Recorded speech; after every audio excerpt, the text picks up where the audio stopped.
ऋतु David को चकमा देकर वह एक सड़क पर आई तो उसकी सांस फूल रही थी। वह खुद को संभालते और दौड़ते हुए कार से टकराते टकराते बची। कार वाले ने जब सामने देखा तो ऋतु को देखकर चौंक पड़ा। दरअसल कार में अनंत था, जो ऋतु को इस तरह दौड़ते और हाँफते हुए देखकर चौंका और फिर बोला, क्या हुआ मिस ऋतु, तुम ठीक हो? अनंत को वहां देखकर ऋतु को भी चैन आया। वह जल्दी से हाँ में सिर हिला रही थी। तुम इस तरह भाग कहाँ रही थी? रितु ने अपने पीछे देखा तो डेविड नहीं था। यह देखकर उसने चैन की सांस ली।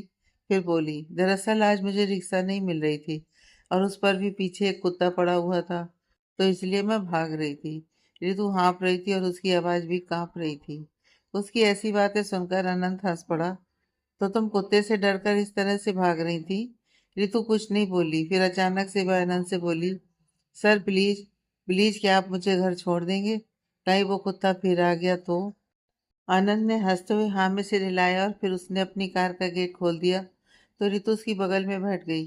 अभी आनंद कार को स्टार्ट करने ही वाला था कि तभी दौड़ते हुए सड़क पर वहां डेविड भी आ गया। वह इधर उधर रितु को तलाश कर रहा था, मगर उसकी नज़र अभी तक अनंत की खड़ी गाड़ी के अंदर नहीं गई थी। मगर अनंत की नज़र डेविड पर पड़ गई। उसे इस तरह दौड़ते हुए देखकर अनंत कार स्टार्ट करने की बजाय गाड़ी के बाहर निकला और डेविड की तरफ जाने लगा। जबकि रितु ने अनंत को डेविड की तरफ जाते हुए देखा तो वह फौरन कार की सीट के नीचे झुक गई। Hello mister David. डेविड आवाज सुनकर तुरंत पलटा और सामने अनंत को देखा तो बोला, hello mister Oberoi, how are you? I am fine, but आप इस वक्त यहाँ और इस तरह से, any problem? No no, David हड़बड़ाकर बोला, नथिंग। फिर आप इस तरह हाँफ क्यों रहे हैं? मैं आपको कहीं ड्रॉप कर दूं? No thanks mister Oberoi, actually मैं अपनी गाड़ी लेकर आया हूँ। वो बस इधर कुछ देखने चला आया था, तो इट्स ओके। अगर आपको कोई भी प्रॉब्लम होगी तो you can ask me. Oh sure mister Oberoi, David ने कहा। उसके बाद अनंत और डेविड ने हाथ मिलाया। डेविड एक बार फिर इधर उधर देखने के बाद वापस अपनी कार की तरफ जाने के लिए मुड़ जाता है। आज फिर निकल गई हाथ से, डेविड जाते हुए बड़बड़ाया। उसे वापस मुड़कर जाते देखकर रितु ने चैन की सांस ली और खुद सीधा बैठ गई। अभी रितु चैन की सांस ले भी नहीं पाई थी कि डेविड वापस मुड़ा। मगर इससे पहले कि डेविड की नज़र रितु पर पड़ती, वह वापस से झुक गई।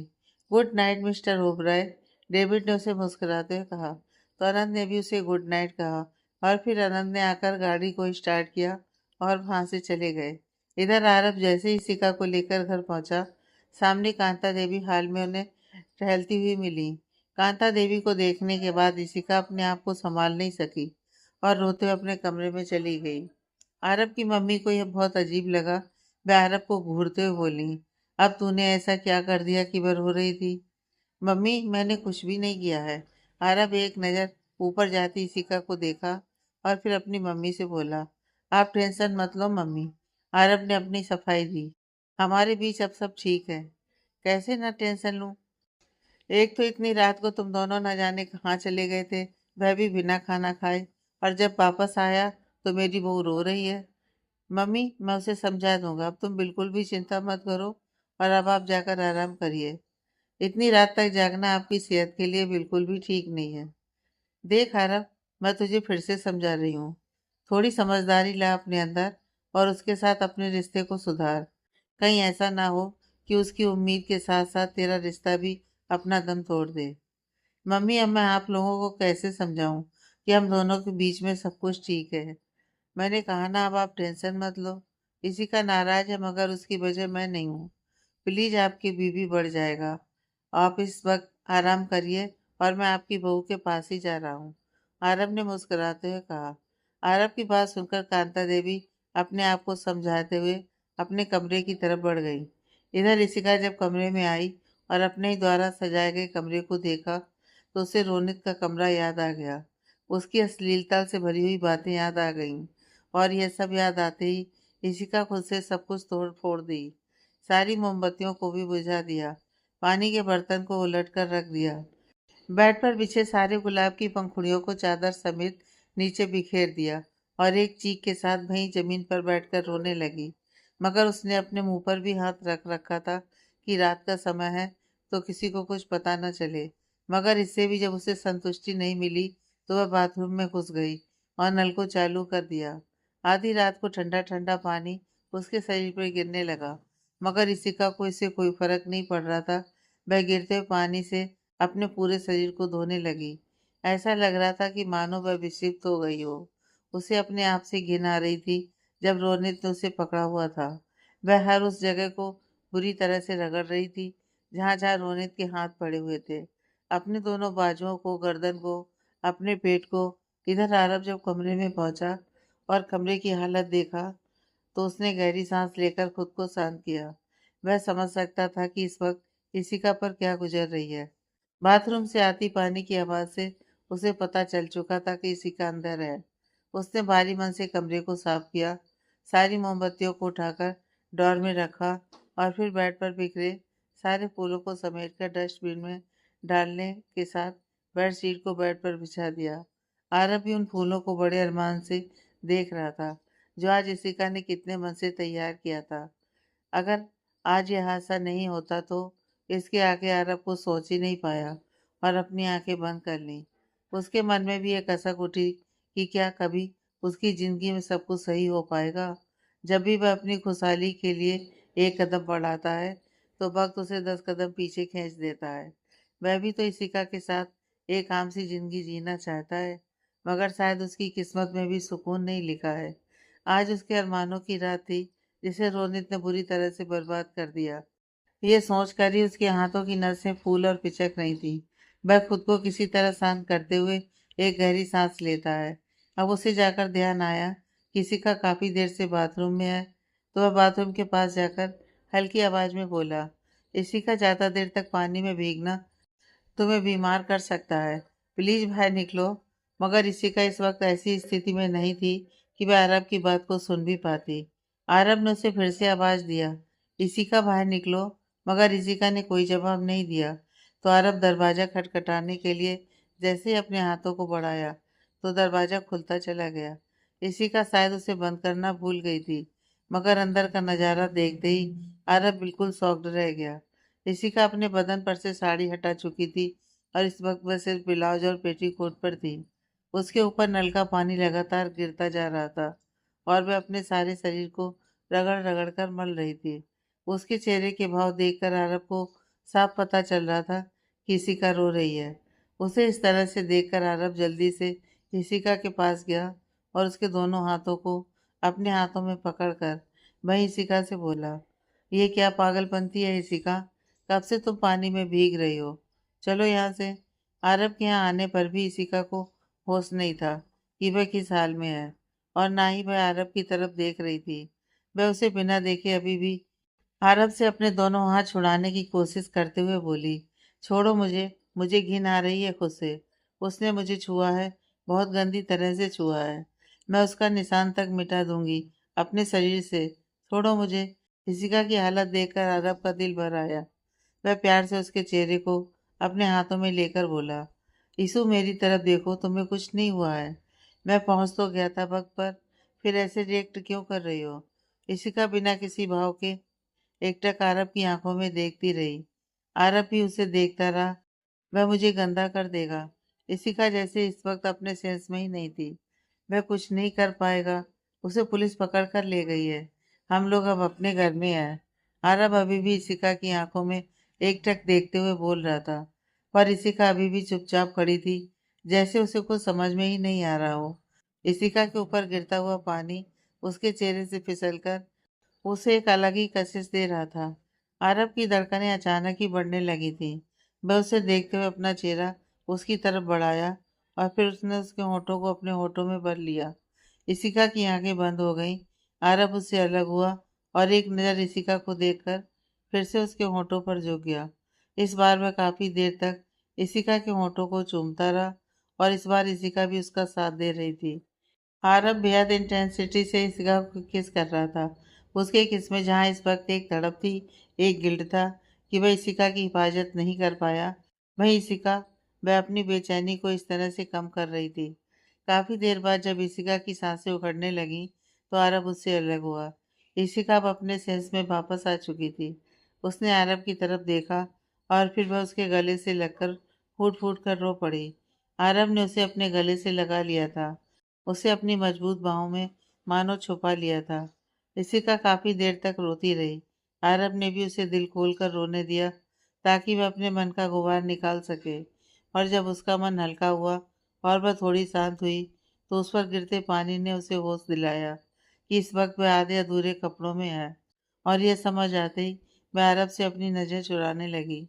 उसे इस तरह शर्माते देखकर फाइनली अरब के होठों पर भी हल्की सी मुस्कान तैर गई कि वह इशिका को नॉर्मल करने में कामयाब रहा। मगर इशिका फौरन अरब के सामने से हट जाना चाहती थी। इसलिए वह जैसे ही जाने के लिए मुड़ी, अरब ने उसकी कमर को पकड़कर अपनी तरफ खींच लिया। फिर उसने हल्की शरारत करने और उसे लाइट फील करवाने के लिए अरब बोला, उसने कहाँ छुआ था तुम्हें? पहले तो इशिका उसके ऐसे सवाल करने पर कुछ पल खामोश खड़ी रही। फिर जब उसने उसकी आंखों में शरारत देखी तो वह भी नजर झुकाकर अपनी बाजुओं को दिखाई। तो अरब ने उस पर अपना हाथ फिराया और फिर उसे प्यार से चूम लिया। इशिका सियर उठी। फिर उसने पूछा, और कहाँ? इशिका ने अपने दूसरे हाथ को दिखाया तो अरब ने उसे भी प्यार से चूम लिया। ऐसा करते हुए अरब लगातार इशिका को देखे जा रहा था। फिर अरब ने पूछा। इशिका ने अपने कंधे पर हाथ रख दिया। अब उसकी आंखों में आंसू की जगह होठों पर मुस्कान थी। पानी की ठंडी फुहार ऊपर से दोनों की करीबी। अरब का मन मचलने लगा। उसने बेहद इंटेंसिटी से उसके कॉलर बोन को चूम लिया तो इशिका की सिसकी निकल गई और उसने अपनी आंखें कसकर बंद कर लीं। इशिका की तरफ से कोई विरोध होता न देखकर आरब अब और भी आगे बढ़ते हुए उसके कंधे को पकड़कर अपनी तरफ घुमा दिया। इशिका का चेहरा इस वक्त हया की लाली से लाल होता जा रहा था। उसे इस तरह देखकर आरब के चेहरे पर मुस्कुराहट आ गई। वह कुछ पल तो इशिका को एकटक देखता रहा और फिर उसने आगे बढ़कर अपने लबों से उसकी बंद आंखों को चूम लिया। इशिका ने एक गहरी सांस ली, मानो कब से उसने अपनी सांसों को अटकाकर रोक रखा हो, मगर उसने अपनी आंखें नहीं खोली। आरब मुस्कुराकर फिर उसकी दूसरी आंखों को चूम लेता है। उसके बाद उसने उसके गालों को चूमा तो इशिका का सर्वांग कांप उठा। वह पहली बार इस तरह अरब के करीब आ रही थी तो बिल्कुल अजीब सा उसे महसूस हो रहा था। उसे इस तरह विचलित होते देखकर अरब ने अपने होठों से उसके होठों को जोड़ दिया। उसका थरथराता जिस्म जैसे एकदम से शांत पड़ गया। अरब उसके हर मूव को महसूस कर रहा था। इशिका कुछ पल तक इसी तरह शांति से खड़ी रही, मगर अरब को अब खुद पर काबू पाना मुश्किल हो रहा था। उसके होठों के साथ साथ उसके हाथ की आवारागर्दी भी इशिका के जिस्म पर बढ़ती जा रही थी और उसके हाथों की आवारागर्दी इशिका को एक दूसरी दुनिया में खींच रही थी। उसके हाथ भी खुद ब खुद अरब की पीठ पर कस गए। कुछ पल बाद दोनों ही एक दूसरे में खो गए। पानी अभी भी निरंतर उनके ऊपर गिरता जा रहा था। थोड़ी देर बाद जब इशिका को सांस लेने में तकलीफ होने लगी तो वह उसके लबों को आज़ाद कर देता है और फिर उसके पूरे चेहरे को चूमना शुरू कर दिया। अरब पर इस वक्त एक अलग ही खुमार चढ़ा हुआ था। थोड़ी देर में अरब उसके चेहरे से नीचे झुकते हुए उसकी गर्दन को, कंधे को चूम रहा था। उसके हाथ फिसलते हुए पूरे जिस्म का जायजा ले रहे थे। अब तो अरब को कपड़े की ये झीनी सी चादर भी जैसे मंजूर नहीं थी। वह जैसे ही शिखा के शरीर से उसके ब्लाउज को हटाने के लिए अपने हाथ बढ़ाता है तो उसे महसूस होता है जैसे इशिका कांप रही है। उसके हल्के हल्के दांत बजने की आवाज़ अरब के कानों में पड़ी तो यह देखकर अरब जैसे अभी अभी होश में आया हो। उसने सिर उठाकर इशिका को देखा तो वह काफी देर से भीगने के कारण ठंड से कांप रही थी। आरब ने फौरन टैप को बंद किया। इशिका के अभी भी ठंड की वजह से दांत बज रहे थे और उसके साथ वह हल्की हल्की कांप भी रही थी। आरब ने फौरन उसे अपनी बाहों में लेकर बोला, बोलना चाहिए था ना कि मुझे ठंड लग रही है। इशिका भी उससे लिपट गई मगर बोली कुछ नहीं। कुछ पल बाहों में रहने के बाद जब इशिका का कांपना बंद हुआ तो आरब ने उसे खुद से अलग करता हुआ बोला, जल्दी से तुम चेंज करके बाहर आओ। मगर इशिका पर जैसे उसकी बात का कोई असर ही नहीं हुआ। वह अभी भी वैसे ही खड़ी थी और उसके दांत अभी भी हल्के हल्के बज रहे थे। तो आरब ने ही आगे बढ़कर उसके कपड़ों को उसके शरीर से अलग करना शुरू किया। अभी कुछ देर पहले का उन्माद आरब पर से उतर चुका था और अब होश में रहते हुए इशिका के कपड़ों को हाथ लगाने में उसके खुद के हाथ कांप रहे थे। उसने अपनी आंखें बंद की और किसी तरह उसके कपड़ों को हटाकर उसे बाथरोब पहनाया और फिर उसे अपनी बाहों में उठाकर बाथरूम से बाहर आया। बाहर आकर आरब ने उसे बेड पर लिटाया और फिर उसे कंबल से अच्छी तरह से कवर करते हुए हीटर को ऑन कर दिया और फिर लाइट बंद कर वो खुद भी बेड पर जाकर इशिका को अपनी बाहों में भर लिया। इशिका भी उसे कसकर लिपट गई। कुछ ही देर में दोनों सुकून की नींद सो गए। अनंत ऋतु को लेकर जब उसके घर पहुंचा तो आदित्य उसका इंतजार करते हुए थक कर अब उसे ढूंढने जा रहा था, क्योंकि कई बार कॉल करने के बाद भी रितु फोन नहीं उठा रही थी। और अब आदित्य उसे ढूंढने के लिए जैसे ही बाहर जाने वाला था, अनंत की कार वहां पर आ गई। आदित्य अनंत की गाड़ी को अच्छी तरह से पहचानता था, इसलिए पहले तो अनंत की कार वहां देखकर चौंका, मगर फिर जब उसमें से रितु बाहर निकली तो वह दौड़कर उसके पास गया और बोला, कहाँ रह गई थी इतनी देर तू? भैया, वो मैं आ रही थी तो एक कुत्ता पीछे पड़ गया था, रितु ने बताया, और आज कोई ऑटो वाला भी नहीं मिल रहा था, बस इसलिए लेट हो गई। कम से कम एक फोन तो कर सकती थी तुम, आदित्य गुस्से से बोला। यहाँ तक कि मैंने भी कई कॉल किए हैं तुम्हें, मगर तुमने उठाया ही नहीं। तब रितु को पहली बार अपने फोन का ख्याल आया। वह झट से अपने बैग में से फोन निकालते हुए देखती है तो उस पर आदित्य के कई सारे मिस्ड कॉल थे। वह बेचारी सी शक्ल बनाकर बोली, सॉरी भैया, ये साइलेंट पर था और मुझे याद ही नहीं रहा। तभी अनंत बाहर निकलते हुए बोला, आदित्य, तुम्हारी कोई बहन भी है? तुमने पहले तो कभी नहीं बताया इस बारे में। अनंत की बात सुनकर आदित्य को अनंत का ख्याल आया तो वह उसकी तरफ मुड़ा और बोला, सॉरी अनंत सर, रितु को देखकर मैं आपको भूल ही गया था। फिर वह रितु की तरफ देखकर बोलता है, वैसे ये मेरी मुंह बोली बहन है, इसने भी कभी बताया नहीं हमें। वह रितु की तरफ देखकर आदित्य से बोला, इसने मुझे भी पहले नहीं बताया था सर कि आपकी कंपनी में जॉब करने जा रही है। असल में ये अपने दम पर कुछ करना चाहती है, इसलिए। वैसे मुझे बाद में पता चल गया था कि आपकी ही कंपनी में काम करती है। ये तो बहुत अच्छी बात है कि तुम्हारी बहन अपने दम पर नौकरी हासिल की और अपनी पहचान बनाना चाहती है। सर चलिए ना अंदर, आदित्य बोला। अब यहाँ तक आ गए हैं तो एक कप कॉफी? नहीं आदित्य, फॉर्मेलिटी की कोई ज़रूरत नहीं है। वह तो बस मुझे रास्ते में रितु मिल गई तो उसे यहाँ तक छोड़ने आ गया। रात काफ़ी हो गई है, मैं घर जा रहा हूँ। असल में आदित्य आरव और अनंत दोनों के लिए उसके भाई की तरह था। इन दोनों ने कभी भी आदित्य को अपने अंडर काम करने वाला एम्प्लॉय मात्र नहीं समझा था, और आदित्य भी आरव के साथ साथ अनंत की भी बहुत इज्जत करता था। आदित्य ने भी उसके बाद कुछ नहीं कहा और अनंत वापस चला गया। सुबह जब इशिका की नींद खुली तो उसने खुद को आरव की बाहों में पाया। एक मीठी सी मुस्कान उसके अधरों पर सज गई, मगर अगले ही पल उसे रात का सब कुछ याद आने लगता है कि रोनित ने उसके साथ क्या करने की कोशिश की थी। वह तो सही समय पर आरब वहां पहुंच गया और उसने उसे बचा लिया, वरना इसके आगे का सोच कर ही वह सियर उठी। यह सब उसे याद आते ही रोनित के लिए उसका मन घृणा से भर गया, मगर अगले ही पल आरब के साथ बाथरूम का सीन याद आते ही उसके चेहरे पर शर्म की लाली फैलने लगी थी। उसने एक नज़र सोते हुए आरब पर डाली, जो फिलहाल अपनी आंखें बंद किए कितना ही मासूम और प्यारा नजर आ रहा था। उसे इस तरह सोते हुए देखकर उसके चेहरे पर मुस्कुराहट आ गई और वह एकटक अरब को देखने लगी तो अरब ने अपनी बंद आंखों के साथ ही कहा, अगर मुझे निहारना हो जाएगा तो कहना, मैं अपनी आंखें खोल दूंगा। उसकी इस बात पर इशिका मुस्कुरा दी और वह और भी अरब के करीब चली गई। उसकी इस हरकत पर अरब ने भी उसे अपनी बाहों में समेट लिया और मुस्कुराकर बोला, क्या बात है, सुबह सुबह बहुत प्यार आ रहा है मेरी बीवी को मुझ पर। इशिका सिर्फ मुस्कुराती हुई उसके सीने में अपना चेहरा छुपाए इस पल को जी रही थी। इसू, एक बात कहूँ? अरब उसके बालों में उंगली फिराते हुए बोला। इशिका इसी तरह अपना चेहरा छुपाए बोली, क्यों ना हम कुछ दिनों के लिए कहीं बाहर चलें?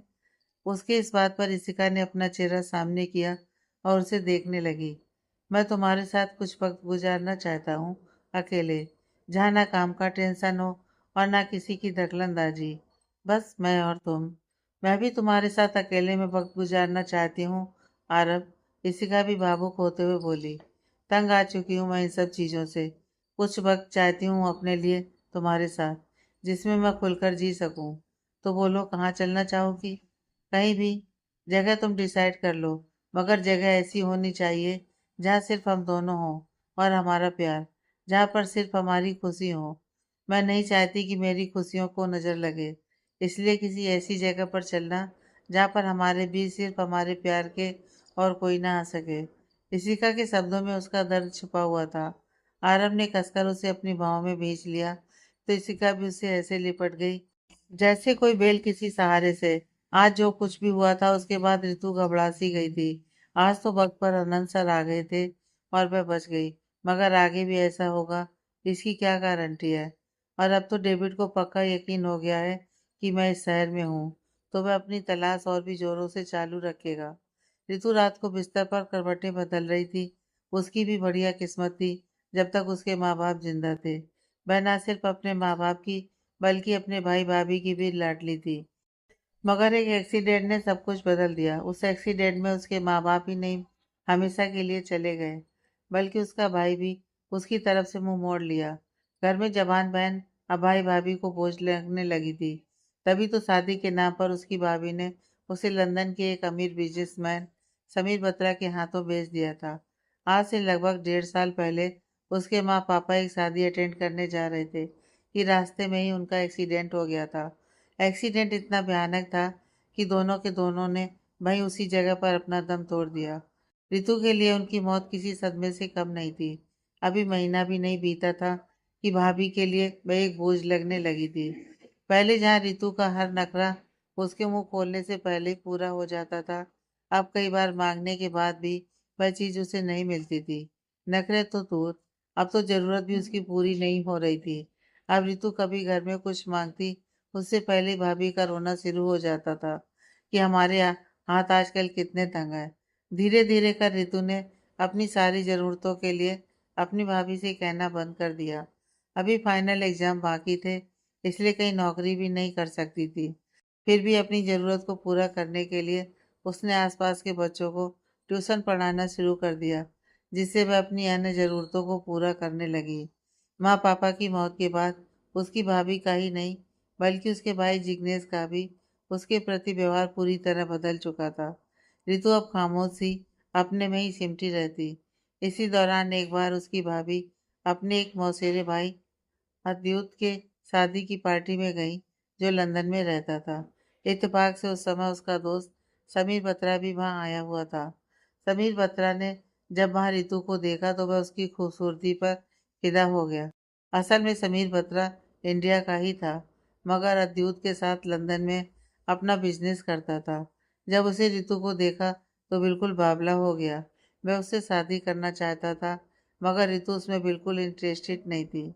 जब उसने देखा कि रितु उसे कोई भाव नहीं दे रही है, तो ये बात उसने अपने दोस्त अद्युत को कही, तो उसे पता चला कि वह उसकी बहन की ननद है। फिर क्या था, अद्युत ने अपनी बहन से बात की। रितु की भाभी के लिए यह तो एक सुनहरा मौका था। वह वैसे ही रितु को खुद के ऊपर बोझ समझती थी। जितनी जल्दी इस बोझ से मुक्ति मिले उतना ही अच्छा था। मगर समीर की हैसियत देखते हुए उसे दहेज न देना पड़े, इसलिए लाचार बनकर कहती हैं कि हम आपके यहाँ शादी कैसे कर सकते हैं।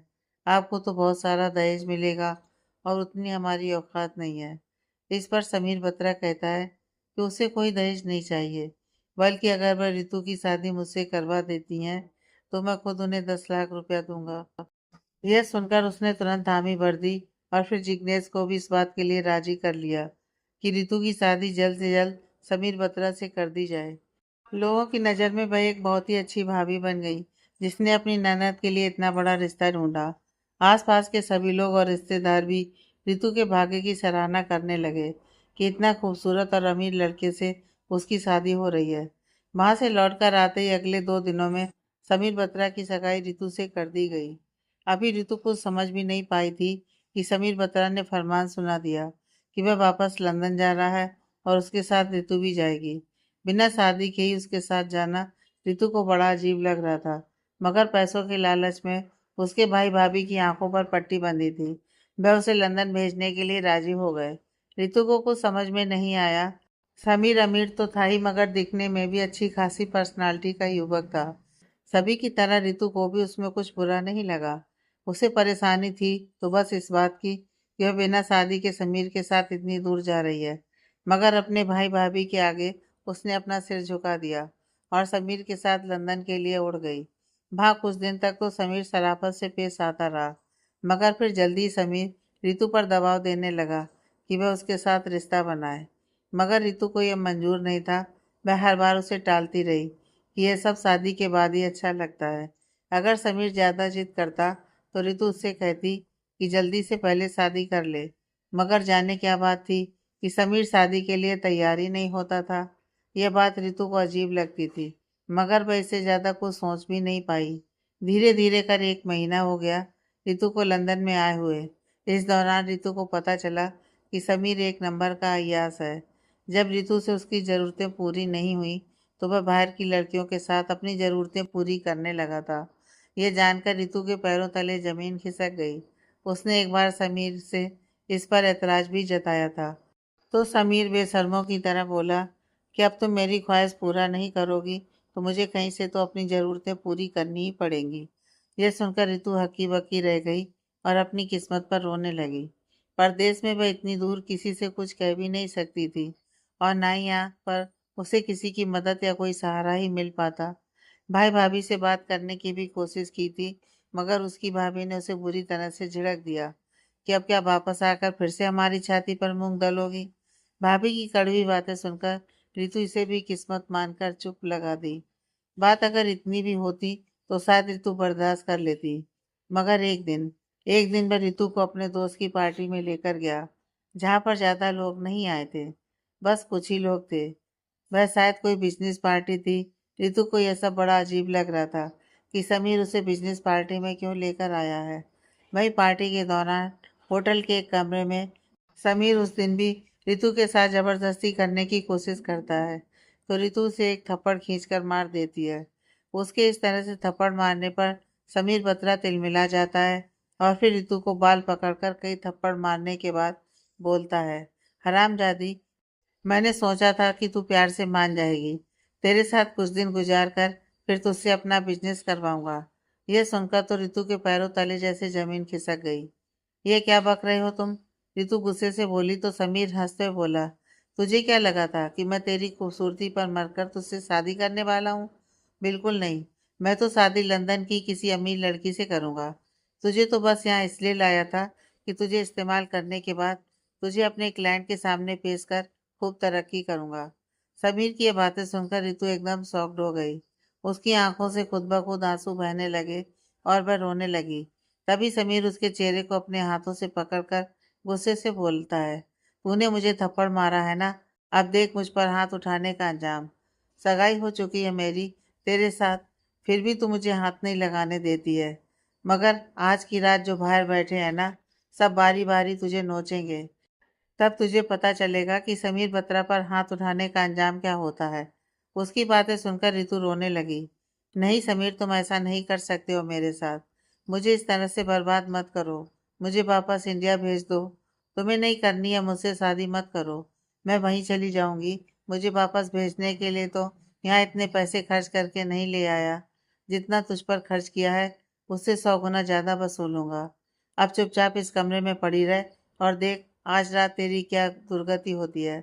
इतना कहकर समीर वापस जाने लगा तो रितु दौड़कर उसके पांव पकड़ ली और बोली, नहीं समीर, ऐसा कुछ भी मत करो। मुझे यहाँ से जाने दो वरना मैं मर जाऊंगी।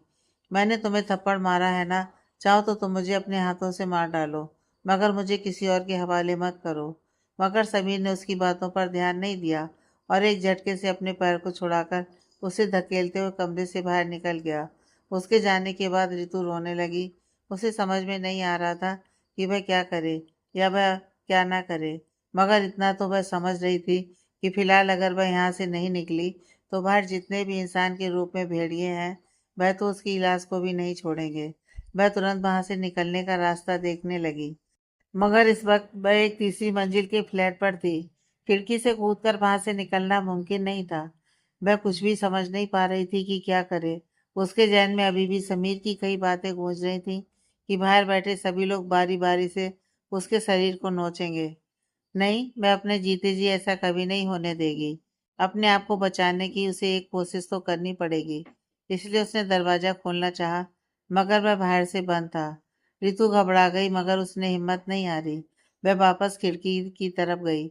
उसने देखा तो खिड़की तीसरी मंजिल पर थी, मगर कुछ ऐसे ढंग से डिजाइन की गई थी कि अगर कोई साहस करे तो एक कमरे से दूसरे कमरे तक खिड़की को पकड़कर दूसरे कमरे में जाया जा सकता है। रितु ने भी हिम्मत नहीं हारी और अपने पैरों की सैंडल खोलकर नीचे फेंक दी। वह उस खिड़की से गिरकर मरने के लिए तैयार थी, मगर इन लोगों के नीचे बिछने के लिए नहीं। उसके बाद वह खिड़की से लटक गई। इस समय उसे ऐसा महसूस हो रहा था जैसे वे अभी के अभी गिर जाएगी।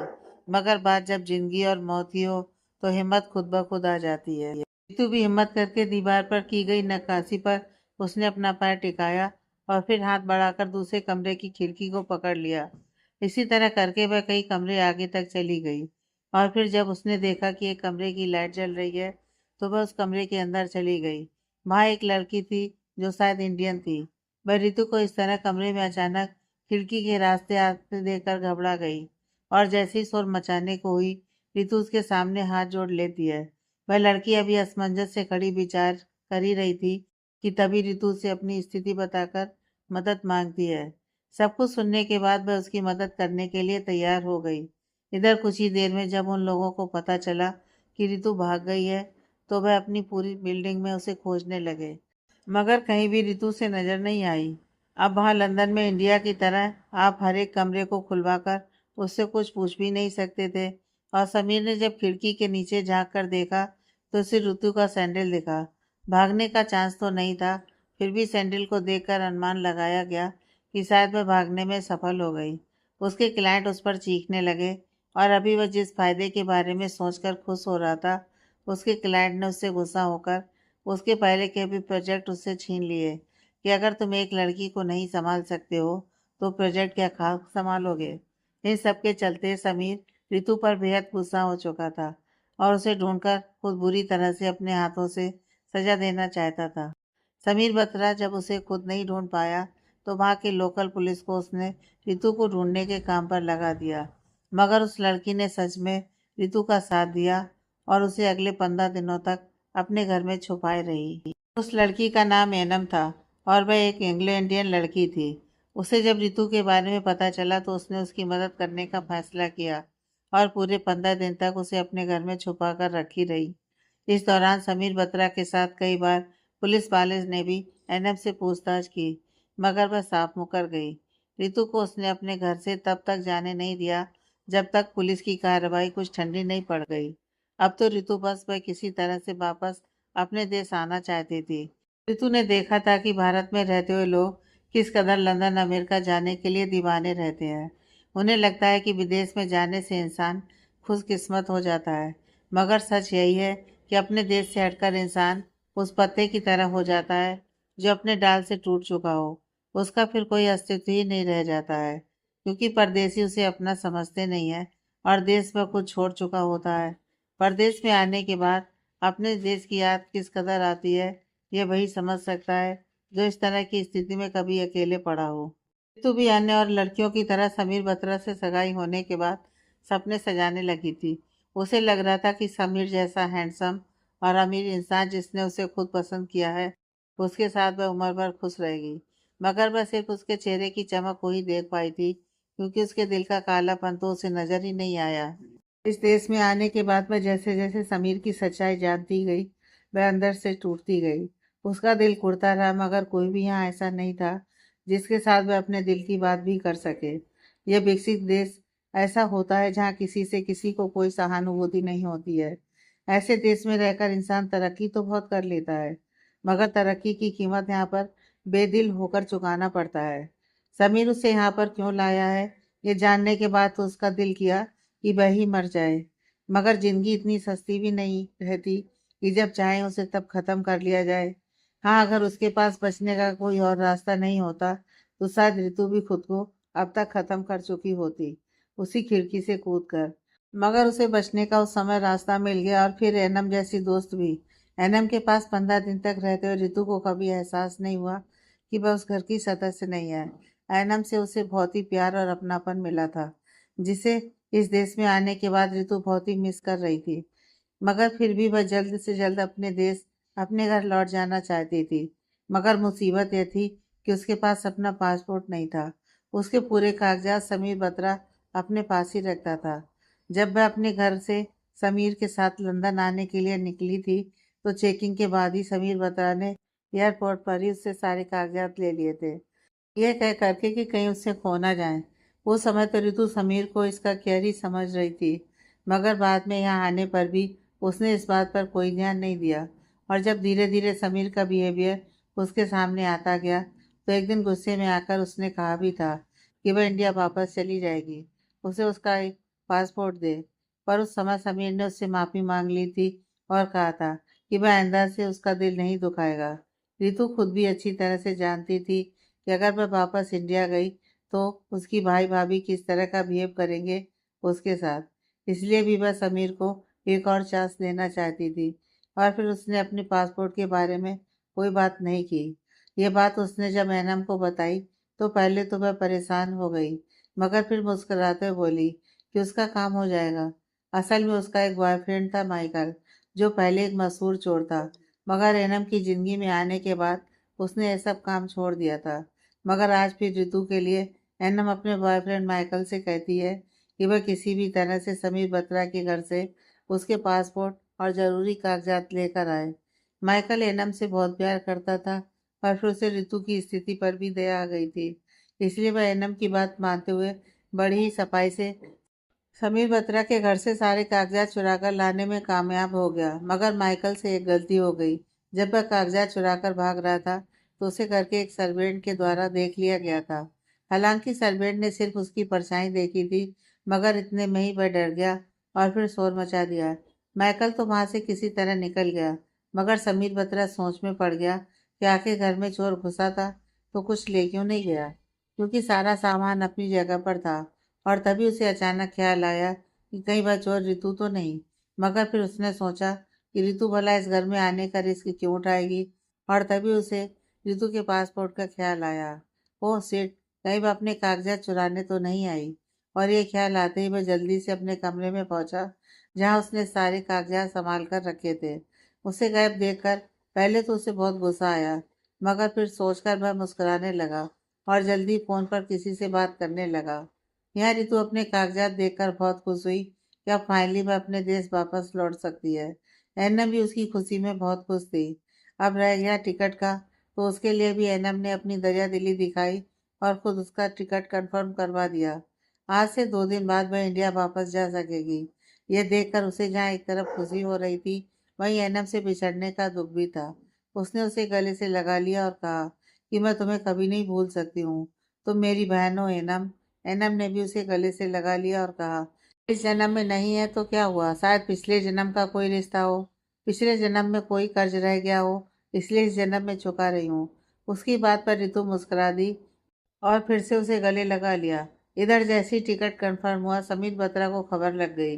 दरअसल उसने एयरपोर्ट अथॉरिटी को अपने पावर का यूज करते हुए यह पता लगाने के लिए कह दिया था कि जैसे ही किसी रितु भारद्वाज नाम की लड़की का इंडिया जाने का टिकट कंफर्म हो, वह उसे तुरंत बताए।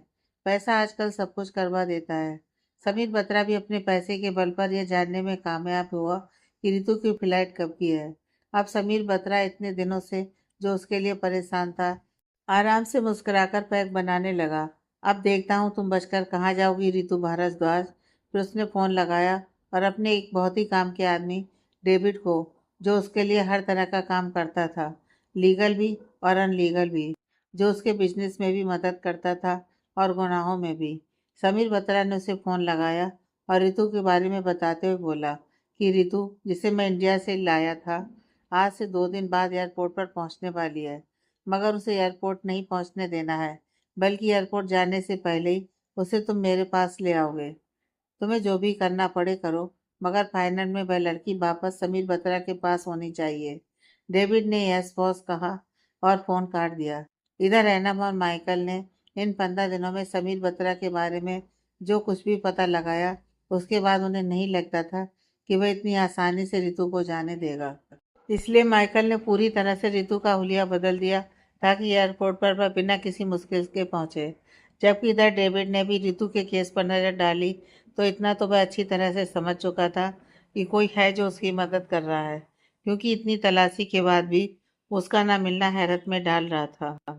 अनजाने देश में कोई अकेली लड़की इतना सरवाइव नहीं कर सकती है कि यहाँ की पुलिस और गुंडे दोनों ही जिसे ढूंढ रहे हैं, वह उसके हाथ न लगे। हाथ लगना तो दूर, किसी को उसकी एक झलक तक नहीं मिली थी। इसलिए डेविड हमेशा प्लान बी रेडी रखता था। इस बार भी उसने वही किया और अपने लिए भी एक टिकट इंडिया तक के लिए कंफर्म करवा लिया, क्योंकि उसने सोचा कि अगर वह एयरपोर्ट के बाहर रितु को ना पकड़ सकेगा तो रितु फ्लाइट में तो जरूर बैठेगी, तब उसे पकड़ना बहुत आसान हो जाएगा। जबकि रितु यहाँ भेस बदल कर पूरी तरह से इंडियन लड़की से एक अंग्रेज बन चुकी थी। एक नज़र देख कर तो उसे कोई कह ही नहीं सकता था कि यह कोई इंडियन लड़की है। और इस तरह वह डेविड या पुलिस की नज़रों में आए बिना ही माइकल के साथ एयरपोर्ट पहुंच गई।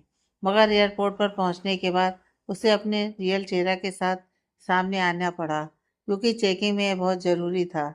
इधर डेविड एयरपोर्ट के बाहर तब तक उसे ढूंढता रहा जब तक कि फ्लाइट का टाइम नहीं हो गया। उसे भी यकीन हो गया कि किसी तरह से रितु से चकमा देने में कामयाब हो गई।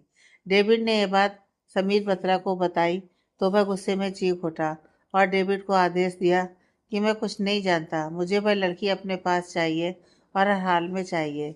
तब डेविड उसे बताता है कि उसने भी फ्लाइट की टिकट ले रखी है और वह भी इसी फ्लाइट में बैठकर इंडिया जा रहा है।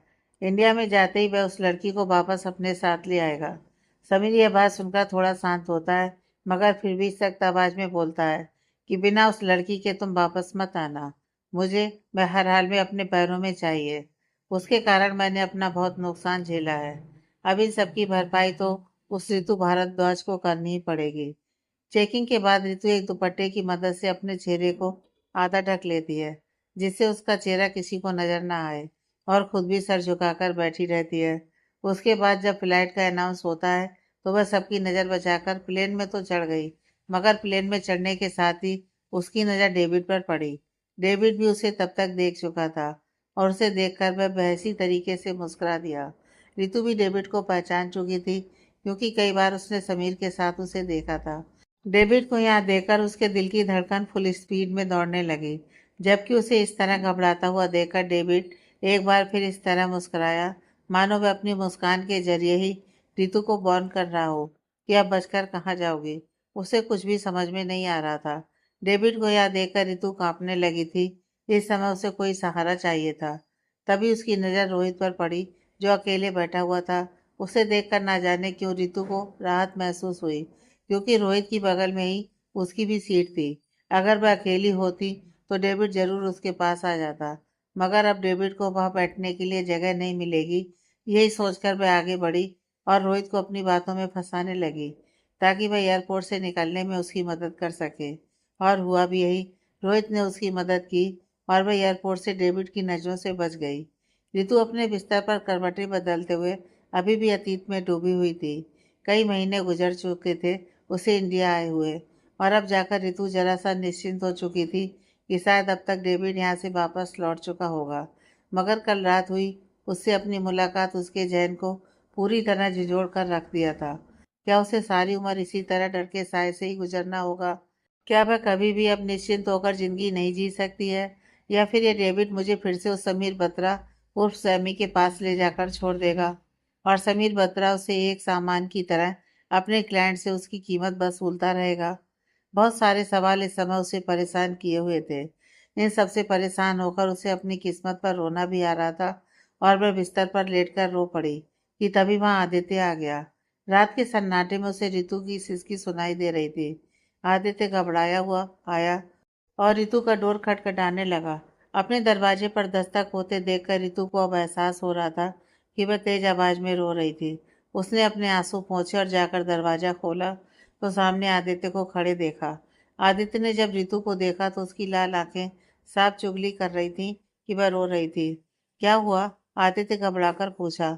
तो रितु भी आश्चर्य से बोली, क्या हुआ? मैं तुमसे पूछ रहा हूँ, तुम रो क्यों रही थी? नहीं नहीं तो, रितु जल्दी से अपना सर नामे हिलाते हुए बोली। तो आदित्य बोला, झूठ मत बोलो, तुम्हारी लाल आंखें साफ बता रही हैं कि तुम रोई थी। बताओ मुझे क्या हुआ? कुछ नहीं भैया, मैं वो बस नाम के लिए भैया बोलती हो मुझे रितु। रितु ने जल्दी से नामे सिर हिलाया। भाई माना है तो भाई समझो भी, और बताओ मुझे कि क्या हुआ है। किसी ने तुमसे कुछ कहा है क्या, या फिर कहीं अनंत सर ने तुम्हें डांटा? आदित्य का ऐसा प्यार और अपने लिए फिक्र सुनकर रितु इमोशनल होकर उसके गले लग गई। आदित्य पराया होते हुए भी उसे कितना प्यार दे रहा है, और उसके खुद के भाई भाभी, उन्होंने उसे पैसे के लालच में बेचते हुए एक पल के लिए भी नहीं सोचा होगा शायद। रितु को इस तरह अपने गले से लगकर रोते हुए देखकर आदित्य और भी घबरा गया और बोला, क्या हुआ तुझे? रितु, कुछ तो बता मुझे। आदि भाई, वह आज मेरे पीछे कोई कुत्ता नहीं पड़ा था। तो फिर? आदित्य चौंक कर बोला, क्या कोई गुंडा था वह? नहीं, फिर? वह डेविड था। कौन डेविड? मैंने आपको अपने बारे में कुछ भी नहीं बताया है ना? रितु इमोशनल होकर बोली, पर आज मैं आपको बताना चाहती हूँ कि मैं कौन हूँ, कहाँ से आई हूँ और कैसे आप तक पहुँची।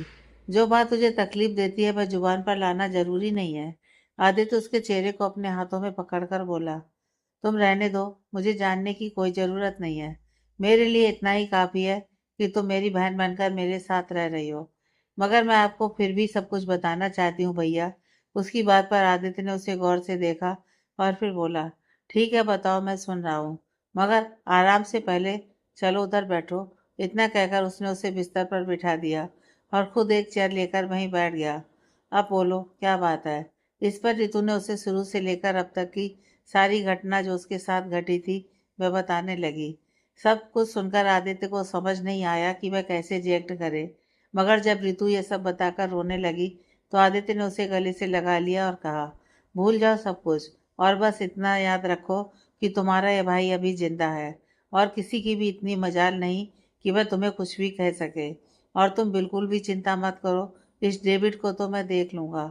और दूसरी बात, आज के बाद तुम्हें रोज मैं तुम्हारे ऑफिस से लेने के लिए आऊँगा, जब तक मैं इस डेबिट का कोई पक्का इंतजाम सोच न लूँ। इसलिए तुम अब अकेली मत जाया करो। रितु और भी ज्यादा आदित्य के सीने से लगकर रोने लगी। इसी का जब सुबह उठकर नीचे हॉल में आई तो वहाँ कांता देवी आरब का कान पकड़ी हुई थी और आरब मम्मी छोड़िए कह रहा था। यह देखकर इसिका को जहाँ आश्चर्य हुआ वहीं उसे हंसी भी आ गई आरब की हालात देखकर। इसलिए वह मुस्कुराते हुए इन दोनों को चुपचाप खड़े देख रही थी कि तभी आरब बोला, क्या कर रही हैं मम्मी? अपनी बहू के सामने मेरी इज्जत का इस तरह फालूदा बनाकर अच्छा नहीं कर रही हो तुम। भाड़ में गई तेरी इज्जत। तुम्हारी हिम्मत कैसे हुई मेरी बहू को रुलाने की? अब बता, क्या किया था तुमने? तूने जरूर झगड़ा किया होगा। मम्मी, शादी के बाद बेटे बदल जाते हैं ये तो मैंने बहुत सुना था, मगर माँ बदल जाती है यह पहली बार देख रहा हूँ। तुम्हारा अपना बेटा मैं हूँ, मगर तुम तरफदारी हर समय बहू की करती हो। हाँ तो वह तुझसे ज़्यादा अच्छी है, मगर तुझे अब बात बदलने की ज़रूरत नहीं है। इसलिए इससे पहले कि मैं इसिका से पूछूं कि आखिर उसने तुम्हें क्यों रुलाया, तुम खुद सराफत से बता दो कि क्यों बेचारी को रुलाया है तुमने। इतना कहकर कांता देवी आरब का कान और तेजी से ऐंठ देती हैं, मगर आरब फिर भी चुप रहता है। तो कांता देवी उसका कान छोड़ी और फिर इसिका के पास जाकर बोली, तुझे कोई ज़रूरत नहीं है तो मत बता मुझे कि क्या किया था या क्या कहा था। मैं खुद इसिका से पूछ लूंगी। नहीं माँ, कुछ भी नहीं किया था आरब ने, इसिका जल्दी से बोली। झूठ मत बोलो इसिका। उसकी बात सुनकर कांता देवी गुस्से से बोली, तुम रोते हुए अपने कमरे में गई थी और ये मैंने अच्छी तरह से देखा था। अब इसिका को कुछ समझ में नहीं आ रहा था कि वह क्या कहे। अब वो उन्हें रोने की हरकत तो बता नहीं सकती थी, तो वह आरब की तरफ देखने लगी। तभी आरब उसे आंखों से आश्वस्त करता हुआ बोला, मम्मी, दरअसल तुम्हारी बहू मुझसे नाराज है कि शादी के इतने दिन हो गए और मैं उसे कहीं बाहर नहीं लेकर गया, बस इसलिए। ये सुनकर कांता देवी मुस्कुरा दी और बोली, हाँ तो बिल्कुल ठीक तो कह रही है इसी का। तुम जैसे लापरवाह आदमी से और उम्मीद भी क्या की जा सकती है। अब ये तुम्हारे लिए मेरा हुक्म है कि बिना देर किए तुम मेरी बहू की इच्छा पूरी करो। हाँ मम्मी, मैं भी सोच रहा हूँ कि कुछ दिन के लिए बाहर घूमने चला जाऊं, वरना पता नहीं कि मेरे दोनों कान उखड़कर मेरे हाथ में आ जाएंगे। वह कांता देवी की तरफ शिकायत भरी नजरों से देखते हुए बोला तो सास बहू दोनों ही हंस पड़ी, और उन्हें इस तरह खुलकर हंसता हुआ देखकर आरब भी सुकून से भर गया। मगर दिखावटी तौर पर उसने अपना मुंह घुमा लिया। ऐसे अच्छे कामों के लिए वक्त नहीं देखा जाता है बेटे, जितनी जल्दी हो सके चले जा, और कुछ दिनों तक तुम दोनों बाहर घूमोगे तो मन भी बदल जाएगा। तभी बाहर से अंदर की तरफ आते हुए उसके पापा बोले, और एक बात हमेशा याद रखना बेटे, अगर तुमको जानना है सफल गृहस्थी का राज, तो कभी भी अपनी पत्नी को मत करना नाराज। इतना कहकर वह हंस देते हैं तो आरब भी मुस्कुराते हुए इसिका की तरफ देखा और धीरे से अपनी एक आंख दबा दी। आरब के कहने पर पुलिस वालों ने रोनित की एक रात में ही हालत खराब कर दी थी। आरब ने जितना पीटा था उससे ज्यादा तो पुलिस वाले उस पर अपनी भड़ास निकाल रहे थे। रोनित पहले भी ड्रग और अय्यासी के मामले में पकड़ा जा चुका था, मगर हर बार सबूत न होने के एवज में उसकी जमानत हो जाती थी। इसलिए भी पुलिस वाले रोनित से चिढ़े हुए थे, क्योंकि जमानत होने के बाद अक्सर रोनित पुलिस वाले से ऐसे पेश आता था जैसे वह उन्हें अंगूठा दिखाकर कह रहा हो कि रोनित को पकड़ना तुम्हारे बस की बात नहीं है। मगर आज जब रोनित उनके यहाँ सबूत के साथ आया था, तो पुलिस वालों को उसकी दुर्गति करने में कोई हिचक नहीं थी। इंस्पेक्टर के कहने पर पुलिस वालों ने रात भर रोनित की इतनी पिटाई की कि अब उसमें उठकर खड़ा होने की भी शक्ति नहीं थी। वह घायल और बेदम होकर लॉकअप की एक दीवार से लगकर गहरी गहरी सांस ले रहा था। आरब की इच्छा अनुसार ये बात रिपोर्ट में कहीं भी नहीं लिखी गई थी कि रोनित इशिका के साथ बदसलूकी करने के इल्जाम में लॉकअप में बंद है, बल्कि उसे ड्रग्स लेकर सड़क पर हंगामा और पुलिस वालों के रोकने पर उनसे बदसलूकी करने के इल्जाम में कैद किया गया था। आरब चाहता तो इससे भी ज्यादा चार्ज लगा सकता था, मगर वह रोनित को अभी सिर्फ सबक सिखाना चाहता था। उसे अपनी पावर बताना चाहता था। वह रोनित को दिखाना चाहता था कि उसके एक इशारे पर उसके साथ क्या से क्या हो सकता है, जिसके लिए उसके अनुसार इतनी सजा ही काफी थी। रोनित को ज्यादा सजा न दिलवाने का एक कारण यह भी था कि वह खत्री परिवार से रिलेटेड था। चाहे लाख मन में गुस्सा हो, मगर आरब आज भी खत्री परिवार की इज्जत करता था। सिर्फ अवाना खत्री और रोनित को छोड़कर आरब को यह डर भी था कि अगर खत्री परिवार में किसी को भी यह पता चला कि रोनित को गिरफ्तार करवाने में आरब का हाथ है, तो वह इसे सीधे सीधे दुश्मनी ही समझते, क्योंकि रोनित ने जो घटिया हरकत की थी उसे तो अरब किसी के सामने आने नहीं देता। अगले दिन अबाना खत्री रोनित की बेल कराकर उसे उसके फ्लैट पर ले गईं और उसकी हालत देखकर उस पर गुस्सा करती हुई बोली कि आखिर मैं कब तक तुम्हारी इस तरह की करतूतों पर पर्दा डालती रहूंगी। मेरी भी एक इज्जत है सोसाइटी में। अगर किसी को पता चल गया कि मैं तुम्हारे लिए पुलिस स्टेशन चक्कर लगाती हूँ, तो क्या इज्जत रह जाएगी मेरी? आखिर तुम्हें जरूरत क्या थी ड्रग्स लेकर सड़क पर हंगामा करने की, और उस पर भी पुलिस वालों से पंगा लेने की? मैंने कोई पंगा नहीं लिया है पुलिस वालों से, रोनित डर से कराते हुए गुस्से से बोला। मुझे पुलिस वालों ने ड्रग्स लेने के लिए गिरफ्तार नहीं किया था। फिर वह मैं कल रात, रोनित बताने में हिचकिचा रहा था। उसे लग रहा था कि शायद इशिका के साथ उसने जो किया, शायद वह उसकी आंटी को पसंद ना आए। तभी अवाना गुस्से से बोली, रोनित, एक तो तुम अपनी बात पूरी किया करो। क्या कल रात? अगर तुमने ड्रग्स लेकर सड़कों पर हंगामा नहीं किया, तो आखिर ऐसा क्या किया जिसके कारण पुलिस ने तुम्हारी यह हालत कर दी है? वह आंटी, आरब और इशिका ने मेरे साथ जो किया उसे मैं बर्दाश्त नहीं कर पा रहा था। बस इसलिए मैं कल रात इशिका को जबरदस्ती अपना बनाने जा रहा था, मगर न जाने कहां से बीच में यह अरब पुलिस वालों के साथ आ गया और उसने न केवल मेरा सारा प्लान ही चौपट कर दिया, बल्कि उसके कारण मुझे भी लॉकअप में पूरी रात गुजारनी पड़ी। इस पर अबाना खत्री गुस्सा होते हुए बोली, मुझे कभी कभी लगता है कि मैंने किसी लंगड़े घोड़े पर दांव लगा दिया है, जो कभी कामयाब होता ही नहीं है। अरे, तुम एक लड़की को काबू नहीं कर पाए और थाने में पहुंच गए। अगर ये काम भी तुम ढंग से कर दिए होते, तो मेरी नजरों में कुछ काम के आदमी होते। अवाना की बातें सुनकर रोने तो उन्हें आश्चर्य से देखने लगा।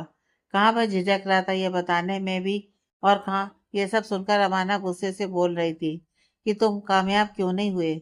सच ही कहा है किसी ने, एक औरत ही दूसरी औरत की दुश्मन होती है। सौतेली ही सही, पर इसी का है तो अवाना की बेटी ही, मगर उसे तो रिश्तों का भी जरा सा भी लिहाज नहीं है। रोनित के भाव से अनजान अवाना अभी भी उस पर गुस्सा कर रही थी। अगर तुम उस इशिका को बेइज्जत कर चुके होते, तो आज मैं कहीं पर कम से कम मुंह छुपाकर रो रही होती और उसके आंसू देखकर ही मुझे सुकून मिलता। मगर नहीं, तुम किसी काम के नहीं हो। इतना कहकर पैर पटकते हुए अवाना खत्री रोनित के फ्लैट से निकलकर बाहर चली गई। अवाना के वहां से बाहर जाते ही रोनित ने मानो चैन की सांस ली हो। वह अब आराम करने के लिए सोफे पर बैठता है, तो पुलिस की मार की वजह से रोनित के शरीर में इतना दर्द हो रहा था कि उसे ठीक से बैठा भी नहीं जा रहा था। वह किसी तरह उठते हुए अपनी अलमारी तक गया और वहां से शराब की बोतल निकालकर सीधे मुंह से लगा ली। कुछ घूंट अंदर जाते ही उसके दर्द को जैसे राहत मिली। अब उसे भूख भी लग रही थी, इसलिए वह किचन में गया, तो वहां खाने के लिए कुछ भी नहीं था।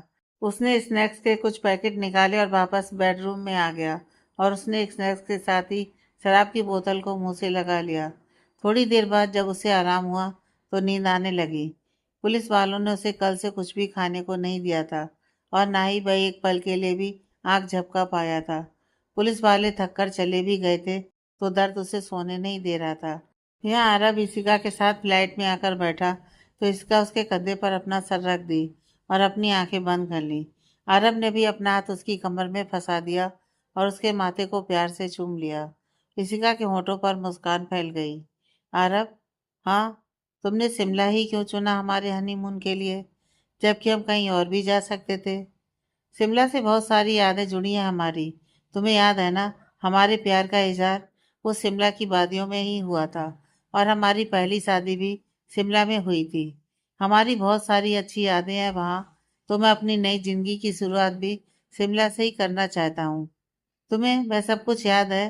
किसी का अरब की आंखों में देखते हुए पूछी तो अरब ने उसके हाथों की उंगलियों को अपनी उंगलियों में फंसाकर बोला, उन्हीं यादों के जरिए तो मैं जिंदा था, वरना जिंदगी ने जो रंग दिखाए थे मेरी सांसों की डोर कब की टूट चुकी होती। उसकी इस बात पर ऋषिका ने अपना हाथ तुरंत आरब के मुंह पर रख दिया। प्लीज ऐसी बातें मत करो। बहुत मुश्किलों के बाद मैंने तुम्हें पाया है और अब पाकर तुम्हें खोना नहीं चाहती। आरब ने उसके हाथों को हल्के से चूम लिया और बोला, मैं भी नहीं चाहता कि अब हमारे बीच कोई भी दूरी हो। इसलिए हम लोग शिमला जा रहे हैं क्योंकि शिमला हमारे लिए लकी है। बिल्कुल सही कहा तुमने। ऋषिका भी पुरानी यादों में खोती हुई बोली, जब तुम 15 दिनों के लिए मेरे पास दिल्ली आए थे, उस दौरान तुम्हारे साथ रहते हुए मैं पता नहीं कब तुम्हें पसंद करने लगी थी, मगर ये सब मुझे उस समय महसूस हुआ ही नहीं। या यूं कह लो कि मैं अपने ही एहसासों से डरकर भागती थी क्योंकि मुझे अपनी किस्मत पर भरोसा नहीं था। मगर जब अनन्या की प्रेगनेंसी की खबर सुनकर हम दोनों उससे मिलने आए और उसके बाद तुम वापस मेरे साथ नहीं आए, तो मैं खुद को बिल्कुल खाली खाली सा महसूस कर रही थी। कितनी शिद्दत से तुम्हारी याद आ रही थी। ऐसा लग रहा था कि जैसे एक तुम्हारे ना होने से मेरे जीवन में कोई रंग ही नहीं रह गया है। हर जगह हर पल बस तुम्हारा ही चेहरा नजर आता था। मेरा भी कुछ ऐसा ही हाल था। मेरा शरीर तो यहाँ अनंत और अनन्या के पास पटना में था, मगर मेरा दिल और मेरी आत्मा जैसे दिल्ली में ही रह गई थी। हर पल बस ऐसा लग रहा था कि जैसे कब तुम्हारे पास पहुंच जाऊं। आरब भी अपने पुराने दिनों में खोता हुआ बोला, मुझे तुमसे मोहब्बत है, यह बात मुझे पता थी, मगर कभी तुमसे कह नहीं पाया। मुझे लगता था कि तुम्हारी और मेरी हैसियत में बहुत फर्क है और कहीं वह हैसियत हमारे बीच खाई ना बन जाए। बस इसलिए अपना मुंह सिले हुए था, मगर तुम्हारे बिना हर पल बस बेचैनी रहता था। और उस समय तो मैं अपने आप को तुम्हारे पास आने से रोक भी नहीं पाया जब आरुषि ने आनंद को खबर दी कि तुम किसी डील के लिए शिमला गई हो और उन्हें तुम्हारे पीछे गया है। आरुषि को यह तो नहीं मालूम था कि वह क्या करने गया है, मगर अवाना आंटी की और रोनित की आधी अधूरी थोड़ी बहुत उसने जो बातें सुनी थी, उससे उसे अंदाजा हो गया था कि तुम खतरे में हो। उसके इरादे बहुत खतरनाक थे। वह तुम्हें जरूर कोई नुकसान पहुंचाने वाला था। यह जानकर भला मैं कैसे यहाँ रुक जाता। आनंद जाना चाहता था, मगर उसे कुछ कहने का मौका दिए बिना ही मैंने उसे अपना फैसला सुना दिया कि मैं शिमला जा रहा हूँ तुम्हारे पास। मेरे इस फैसले को सुनकर घर वाले चकित रह गए थे, मगर मुझे उस समय कहाँ किसी की परवाह थी। मुझे तो बस तुम्हारे पास पहुंचना था ताकि मैं तुम्हें उस रोनित के गलत इरादों से बचा सकूं। इतना कहते हुए वह दोनों ही अपने अतीत में पहुंच गए। शिमला शिमला जहाँ इशिका एक डील के लिए आई थी, वहीं रोनित उसके पीछे पीछे शिमला पहुंचा। वह किसी भी तरह से इशिका को अपना बनाना चाहता था। दिल्ली में आरव और इशिका की नजदीकियां देखकर जहां वह जलबुन गया था, वहीं अबाना खत्री को इशिका अपने हाथ से निकलती हुई नजर आ रही थी। अबाना खत्री जिसने हर पल इशिका से नफरत की थी और उसे बर्बाद होते हुए देखना चाहती थी, वह भला कैसे यह बर्दाश्त कर सकती थी कि इशिका अपने पसंद के लड़के के साथ शादी करके खुशी खुशी अपनी जिंदगी जिए। इसीलिए उसने और रोनित ने मिलकर एक ऐसा षड्यंत्र रचा जिससे इशिका उस आरब के नजदीक जाने से पहले ही उसे हमेशा के लिए खुद दूर हो जाएगी। रोनित अब पूरी तरह से इशिका से शादी करने के लिए अपनी जुगाड़ में लग गया था और यहाँ आकर उसने भाड़े के कुछ गुंडे तैयार किए जिनका काम था कि वह इशिका को बर्फ की वादियों में कहीं फंसा दे। उसके बाद जब इशिका की हालत पूरी तरह से ठंड से खराब हो जाएगी तो वह वहाँ हीरो की तरह एंट्री मारेगा और फिर उसे बचाने के लिए अपने आप को उसके हवाले कर देगा। एक बार इशिका उसकी हो गई तो फिर वह चाहे मर्जी हो या ना हो शादी जरूर कर लेगी। और यही प्लान मैं अपनी आंटी अवाना खत्री से कर आया था। सब कुछ जानने के बाद अवाना भी उसका साथ दिया था। यही प्लान रोनित अपनी अवाना आंटी के साथ बनाकर शिमला के लिए निकला था। अवाना को भी पूरा विश्वास था किसी का अपने परिवार की इज्जत पर दाग नहीं लगाएगी और झक मारकर उसे रोनित से शादी करनी ही पड़ेगी।